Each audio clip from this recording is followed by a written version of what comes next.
overturned. Now we can all rejoice. Um, from what I've read, it's in the process of being overturned, kind of thing. And but still, it's progress. It's a step in the right direction. And I swear to God, I was just looking on Facebook and stuff like that. Actually, I think it was Perez Hilton because I like him on Facebook.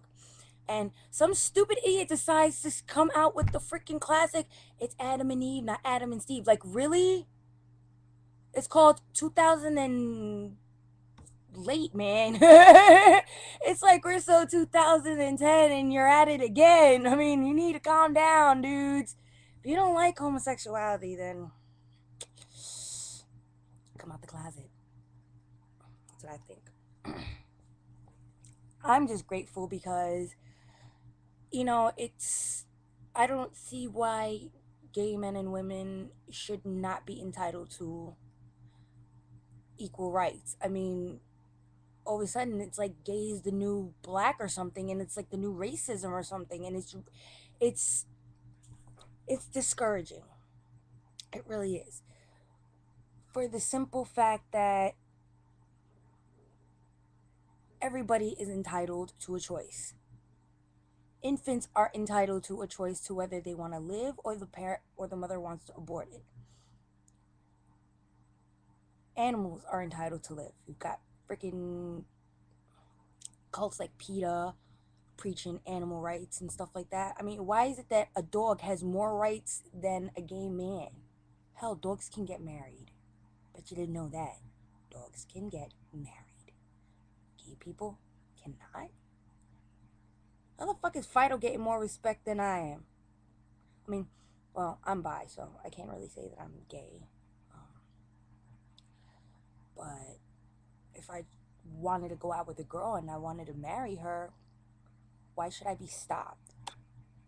Why is it that my dog Mookie is more likely to get married and have that marriage accepted than me and, you know, my hypothetical girlfriend? Because I'm actually dating a guy.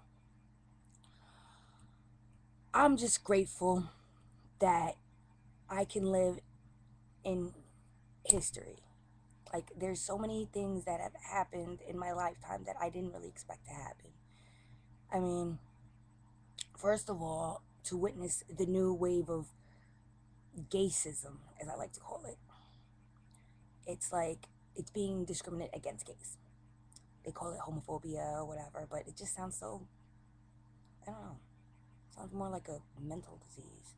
So, gay-sist. If you don't like gay people, you're not homophobic, you're just gay-sist. It's not that you're scared of gay people, because apparently you're like so quick to jump on the bandwagon of hating us and lynching us and all that shit. It's like, okay, no, that's not homophobia, that's gay-sist. And I'm sick of it. And what happened yesterday was a step towards demolishing the whole ideal of gay-sistism. I'm actually liking this word too. Gay-sist. It sounds so evil to at least those gay-sist people. God hates fags. God hates people.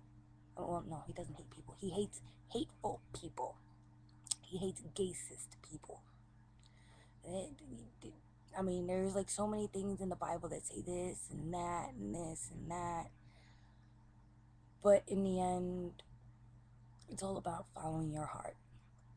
It's all about doing what makes you happy, regardless of who tells you. I mean, there's going to be critics and gaysists out there and homophobes and in church groups and Bible thumpers. And they're probably thumping a lot more than just the Bible, if you ask me. There's gonna be all sorts of freaking right-wing organizations complaining and bitching. Oh, no, no, no, no. Gay people shouldn't get married. It's an abomination against God. Okay, so let God be the judge. Okay? There's a reason why he's in charge, you're not. Because as men, we are flawed. We are imperfect. Oh, I don't know if God's perfect either. He created gay men. So I suppose he is kind of perfect.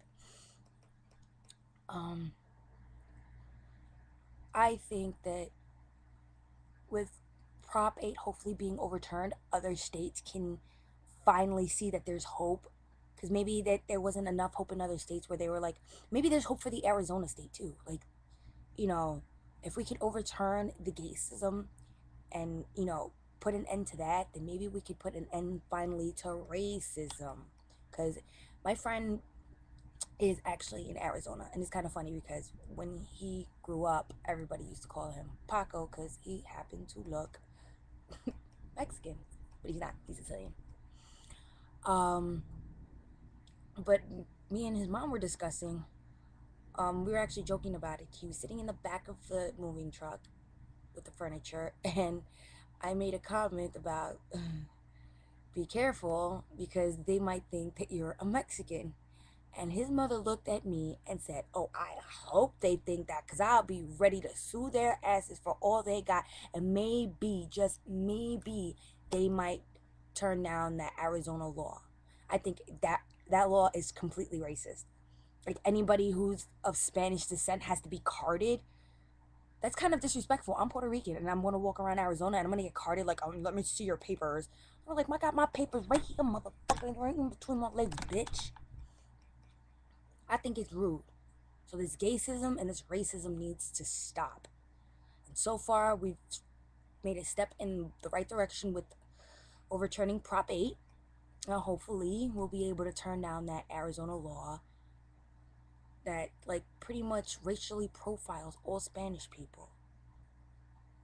It's like, if you're, like, a dark-skinned Dominican or a dark-skinned Puerto Rican, you pretty much can say you're black. So, you can get away with that. That's a helpful tip. Um, Otherwise, it's not fair. I mean, even that, you shouldn't even have to pretend that you're black just because you don't want to get in trouble by the freaking immigration. La migra, la migra, ay, Dios mío. It's not fair.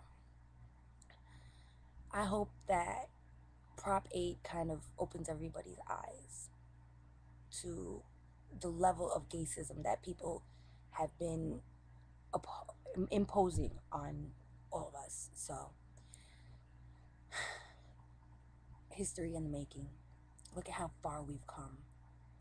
I mean, first it was, you know, finally desegregation, Martin Luther King, and now we've got the overturn on Prop 8. Next is the Arizona law. Love always prevails.